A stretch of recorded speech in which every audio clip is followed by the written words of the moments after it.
Et notre invité du soir consacre un essai à la charge raciale, un terme en résonance, vous l'aurez compris, à la charge mentale. La charge raciale, ce sont ces injections quotidiennes que subissent les personnes racisées en Occident et de toutes les stratégies adoptées pour y faire face.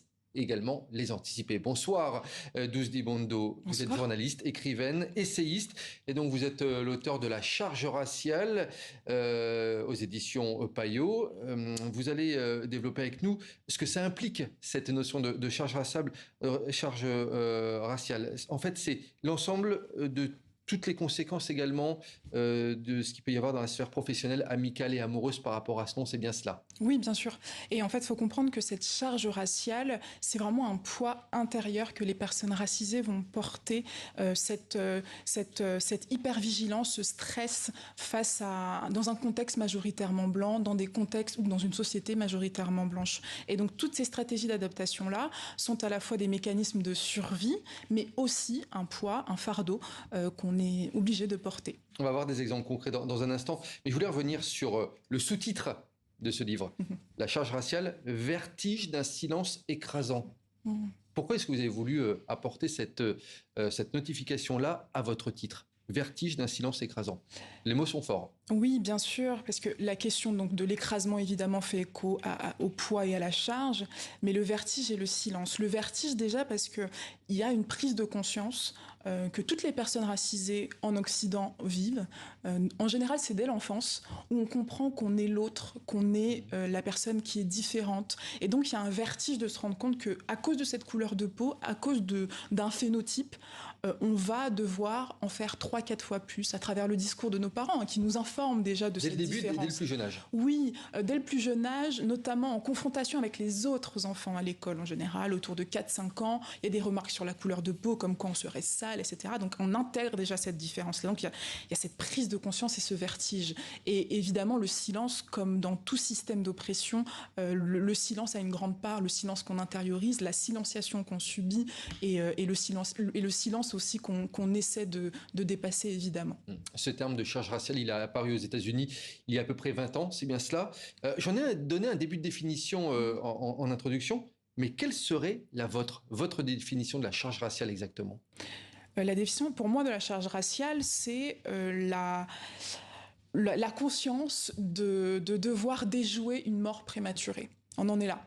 C'est à la fois évidemment des stratégies d'adaptation, les coiffures qu'on peut porter, la manière de s'habiller pour paraître plus français, mieux intégré à la société française, mais c'est aussi notre rapport aux institutions, à la police, au système médical, où face à la police, les jeunes hommes noirs et arabes ont 20 fois plus de risques de subir des contrôles aux faciès et potentiellement d'être blessés ou de mourir, ou par exemple face au système médical où les femmes noires notamment, ne sont pas crues face à des douleurs, où elles sont reniées dans leurs douleurs et on voit en elles des patientes qui exagèrent, voilà. Que l'on ne croit pas, c'est ça qu'on ne le croit pas et qu'on ne croit pas, et ça conduit aussi à des morts prématurées. Et donc ça, pour moi, c'est cette gravité là, vous voyez, c'est ce vertige, cet écrasement de la charge raciale. Pour moi, c'est ça la définition de cette charge. Douce Dibondo, vous avez vécu au Congo-Brazzaville, où vous êtes né jusqu'à l'âge de 12 ans. On va revenir sur votre expérience personnelle. Quand vous êtes arrivé en France, donc à l'âge de 12 ans, c'est cela, comment se sont passées les premières semaines, les premiers mois d'adaptation? Est-ce que vous avez été confronté à ce regard des autres sur vous? Déjà passé le froid, le choc thermique, il y a eu le choc racial, si je puis dire, où la question déjà de mon africanité autour de mon accent a été perçue comme une sorte de non-intelligence, parce que j'avais un accent, donc l'accent congolais. Voilà, on a projeté beaucoup de choses sur moi, sur ma capacité à comprendre, voilà, les cours, etc. Donc j'ai fait en sorte très vite, de manière inconsciente, mais pas que, devant le miroir aussi, je m'exerçais à avoir les intonations du parler français, etc. Et même face à mes propres, on va dire, semblables d'origine congolaise, malienne, etc., on me renvoyait à la figure de la blédarde. Mais passé cette étape-là, quelques années plus tard, ma couleur de peau n'a pas changé, mon accent, lui, s'est effacé, mais face à la société française, ma couleur de peau était toujours une charge. Et donc j'ai dû, moi, jouer de ces stratégies-là, ne pas fréquenter certaines personnes qui me ressemblaient parce que j'avais peur justement d'être taxée de noir comme les autres, de noir de banlieue, de quartier populaire, etc. Et je me suis coupée d'une partie de moi-même. Mais sur le moment, c'était un moyen de survie. Voyez. Mais concrètement, est-ce qu'il y a eu des exemples qui vous ont marqué, qui vous ont au fond de vous? Bien sûr. Moi, ce qui m'a marqué, c'est vraiment ce professeur en 3e, mon professeur principal, qui voulait absolument que je passe en CAP et pas en lycée général, alors que moi j'adorais les langues, le français, mais j'étais en rébellion justement contre leur projection sur moi. Et donc j'ai dû me battre. Et ma mère, qui heureusement est une femme plutôt lettrée, cultivée, etc., s'est battue aussi et a dû prouver, en gros, ma capacité, mon humanité. Donc ça, c'est une charge. Si j'avais pas eu une mère capable de parler le français et de me défendre, ben j'aurais été dans ces filières-là, que je ne renie pas, ou que, enfin voilà, que c'est pas des filières qui sont indignes. Mais combien de personnes n'ont pas eu l'occasion de se défendre et de faire réellement ce qu'elles voulaient? Vous donnez des exemples autres dans votre livre. Vous dites que ça peut aller jusqu'à l'adaptation de sa coiffure. Bien sûr. Il faut s'adapter à ça. Ça va jusque également dans la sphère intime, dans ses relations amoureuses. En gros, c'est plein de pans de notre vie, de son existence, qui sont touchés par ce que vous appelez donc cette charge raciale. Oui, parce que le racisme est systémique. Et nous, la manière dont on fait face à ce racisme-là, c'est dans toutes les parties de notre quotidien. Typiquement dans les relations amoureuses. Dans les relations amoureuses, c'est la peur d'être fétichisé. C'est la peur d'être aimé parce qu'on représente un idéal, vous voyez, un fantasme sexuel, notamment pour les femmes noires ou les hommes noirs qui auraient des prouesses sexuelles. Mais ça, on vous l'a déjà notifié directement? Mais évidemment. Et c'est sous le coup du compliment. Évidemment, les personnes en face ne croient pas mal faire parce qu'elles ont grandi, elles aussi, dans ce fantasme-là raciste des femmes noires, des hommes noirs ou des personnes asiatiques ou arabes, etc. Bon. Et donc, tous ces moments-là où on se sent justement déshumanisé, finalement, on les intègre et on a deux choix qui ne sont pas vraiment des choix. Soit on lutte contre, soit on se tait. On subit le silence. Vous dites Douzdi Bondo dans votre livre, il y a également une phrase qui vous énerve. C'est cette phrase qui revient souvent. D'où tu viens? Tu viens d'où? La fameuse. La fameuse. Cette phrase, moi, quand je l'entends, mais c'est vrai que j'ai un parcours de migration. Je viens du Congo et j'habite en France. Mais est-ce que la personne en face de moi est censée savoir que j'ai eu ce parcours de migration? Non. En fait, c'est ma couleur de peau qui l'informe de la confusion entre mon corps ici et la France. C'est pas un vecteur pour rentrer, selon vous, en connexion avec vous, pour en savoir plus? Pour vous, vous êtes... On m'assigne à l'autre. Voilà, vous vous assignez à l'autre. Oui, on m'assigne à l'ailleurs. Et en général, cette question est suivie de... Ah oui, parce que moi, un jour, je suis allée au Mali et j'ai rencontré des personnes formidables, alors que je réponds que moi, je viens du Congo. Donc, comme quoi, déjà, la vision de l'Afrique aussi, d'un pays unifié, etc., est totalement intégrée chez ces personnes-là. Donc, c'est du racisme, mais les personnes ne s'en rendent pas compte parce que c'est ce qu'on appelle le racisme dit ordinaire. Et donc, moi, face à cette réponse, en général, je dis, je viens des toilettes, et toi? Et là, d'un coup, la personne se rend compte de l'absurdité de cette question. Voilà. Vous pointez également du doigt dans ce livre ceux que vous qualifiez de gens paternalistes. Et vous dites que ces gens paternalistes, ce ne sont pas toujours ceux qu'on pense. Bien sûr. Oui, qu'est-ce que vous désignez?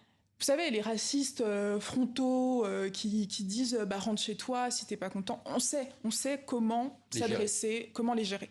Mais il y a les gens de notre camp. Les personnes à gauche, humanistes, qui ont ces valeurs-là, mais qui, au final, ont une certaine condescendance aussi. Je vous parlais du voyage, du tourisme, de l'ouverture à l'autre, mais qui vont toujours nous rappeler que, mine de rien, si on est là, c'est parce que la France a bien voulu. Si on est là, c'est parce que nous sommes des bons travailleurs. Notre présence en France est justifiée par quelque chose. Il y a un intérêt derrière. Vous leur servez de caution, à votre avis, selon vous?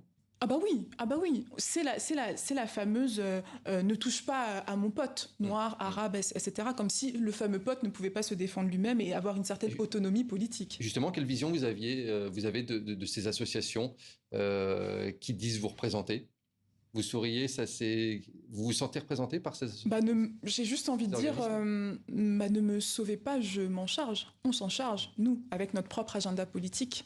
On met le racisme justement au milieu du village, au milieu de la France. Alors justement, parmi les solutions, parce qu'on sent beaucoup de colère dans ce livre, jusqu'où vous souhaitez aller dans les solutions? Quelle serait l'étape d'après, désormais? La prise de conscience, pour moi, elle est immense. Ça passe par là. Il faut mettre des mots, il faut poser des mots sur les expériences, parce que j'apprends rien en soi aux personnes racisées qui vivent en France et qui vivent cette charge raciale-là. Et à partir de là, on évite désormais les pièges. On évite de répondre, de débattre de son humanité, de devoir convaincre l'autre, la personne qui nous renvoie à cet ailleurs. On préserve son énergie. On met cette énergie dans les projets artistiques, culturels, pour la communauté, pour nos diverses communautés.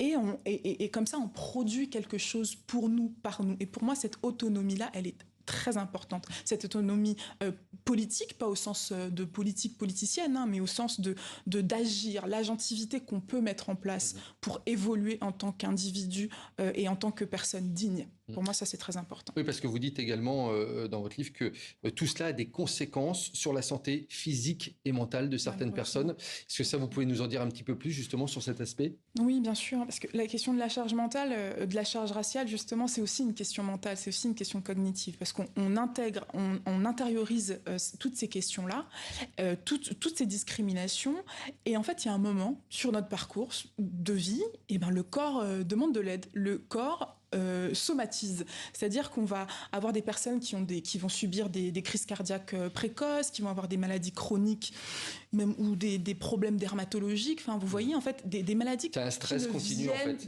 qui viendraient de nulle part, mais la cause, elle est bien plus profonde. Et donc, c'est important d'avoir accès à une thérapie quand on peut. Non, la question de la santé mentale, ce n'est pas une question de personne blanche. C'est une question de personne, d'humain. Et donc, si pour les personnes racisées qui subissent ce racisme, si on peut avoir ce travail d'intériorité, d'introspection pour ensuite aller mieux, faisons-le. C'est important pour notre santé. Est-ce qu'il y a des pays modèles en la matière ? Des pays où vous êtes peut-être rendus, où vous êtes dit, là, ce qui est mis en place, il faudrait qu'on le mette en place en France ? En Occident ? En Occident.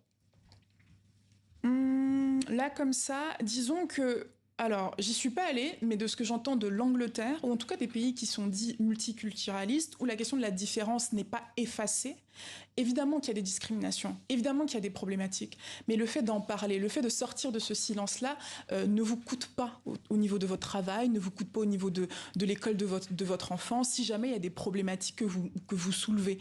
Et parce qu'on reconnaît que chaque personne a une trajectoire différente et que chaque culture a des manières de faire différentes. Alors qu'en France, l'effacement de ces différences ethniques, raciales, nous pèse encore plus à présent. Est-ce que vous vous sentez suivi dans votre combat ou au final, ça ne fait pas tant écho que ça auprès des gens qui vous côtoient ou non ? Il y a de plus en plus de personnes qui en prennent conscience. Ah oui, de plus en plus, évidemment. Et moi, j'ai écrit ce livre-là, mais j'ai écrit avec des dizaines de personnes bien avant moi. Vous évoquiez donc la double conscience de Webb Dubois aux États-Unis, qui parlait déjà de ça, de comment les personnes racisées se voient à travers un regard blanc et essaie de s'adapter à ce regard-là. La charge raciale, Maboula Soumaoro, elle en parle en 2019 lors des violences policières et 2020 aussi autour de la mort de George Floyd et comment les personnes racisées voient leur enfant, leur père, leur cousin à travers ce corps noir qui a été assassiné.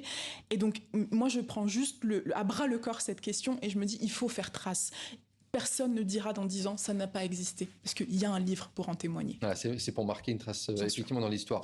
Vous êtes retourné il y a quelques années au Congo-Brazzaville, dont vous êtes native et où vous avez vécu, je le disais, une douzaine d'années. Vous en avez parlé de ça à votre famille, peut-être à vos proches là-bas, et qu'est-ce qu'ils vous ont dit effectivement de ce combat ? Quand j'y suis retournée, j'avais 22 ans et la question de la charge raciale, je la vivais, mais j'arrivais pas à l'exprimer. En revanche, évidemment qu'on est toujours, on va dire, ballotté entre deux cultures. Et quand je suis retournée au Congo-Brazzaville, oui, on m'appelait la blanche. Donc c'est pour vous dire comme quoi la question de la race, c'est pas tant la couleur de peau, mais c'est social, quoi. C'est comment être entre deux pays systématiques. Oui, voilà, et comment votre niveau de vie présupposé d'occidentale française vous ramène à cette couleur de peau blanche. Et donc je voyais bien qu'il y avait des choses que je n'arrivais plus à faire. J'avais plus d'adaptation au Congo aussi sur des traits culturels qui ne me parlaient plus. Mais en tout cas, de manière systémique, le poids était moins fort. En France, c'est en termes de logement, de travail, d'éducation, de l'école. Enfin, la charge raciale, elle est bien plus forte ici. Au Congo, c'est vraiment juste ce décalage-là.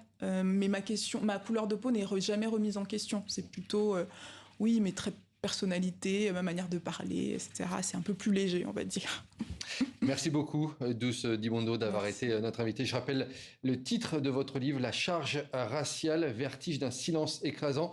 C'est donc sorti aux éditions Payot. Merci d'avoir été l'invité des Merci. 64 minutes. Merci à Merci vous. à vous.